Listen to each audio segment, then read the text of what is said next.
Bienvenue mes amis à votre émission Les 3 minutes marketing, votre émission des techniques et de conseils en marketing. La question que j'ai pour vous aujourd'hui, chef d'entreprise ou futur chef d'entreprise, comment est-ce que vous pénétrez le marché? Comment est-ce que vous comptez pénétrer votre marché?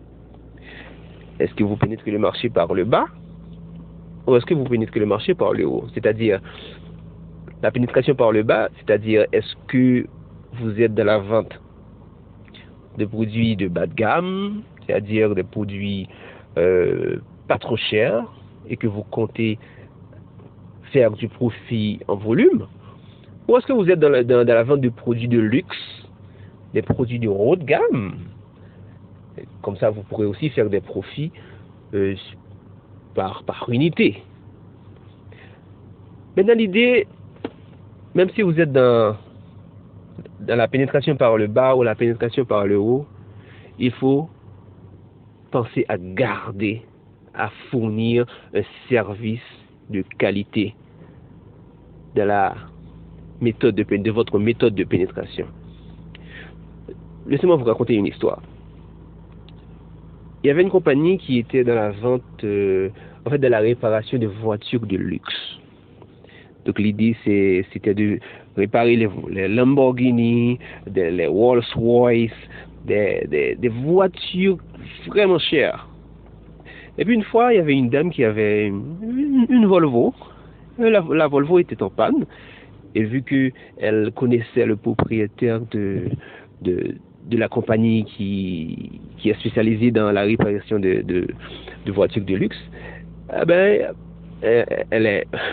elle a contacté le monsieur qui était son ami, puis elle est venue au garage comme ça avec sa Volvo qui avait une petite panne.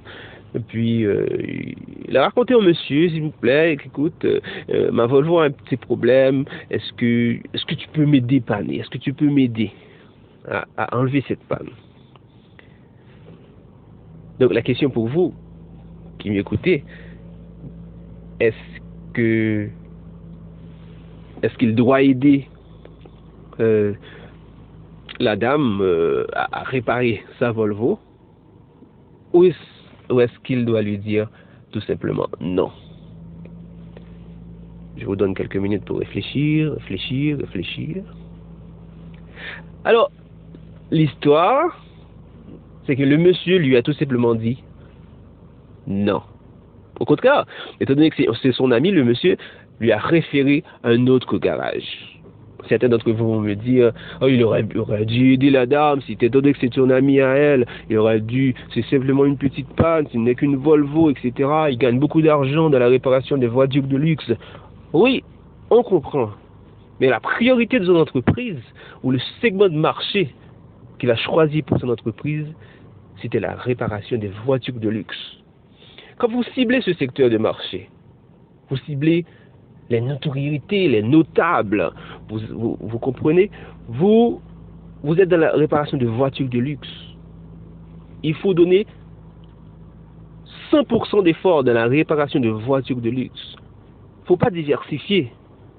Parce que s'il commence aujourd'hui à diversifier en réparant une première Volvo, ça va être, deuxièmement, la dame va référer son ami qui a un petit Honda. Vous comprenez? Donc ça va devenir une chaîne ou un cercle vicieux qui ne sera pas bon pour son entreprise. Donc il est spécialisé dans la vente, de la réparation de voitures de luxe, il y reste. Et il fait tous les marketing nécessaires afin de capter l'attention de ceux-là qui possèdent des voitures de luxe, non pas des voitures de bas de gamme. Donc j'espère que vous avez bien compris, quand vous êtes dans un secteur bien déterminé, vous restez dans votre secteur. Vous essayez de vendre le maximum de produits et services dans votre secteur. Ne diversifiez pas tout de suite. D'accord? Ça, c'est un conseil qui est technique que je vous donne et qui marche jusqu'à présent. Merci d'avoir écouté. On se voit une prochaine fois pour une prochaine émission. Au revoir.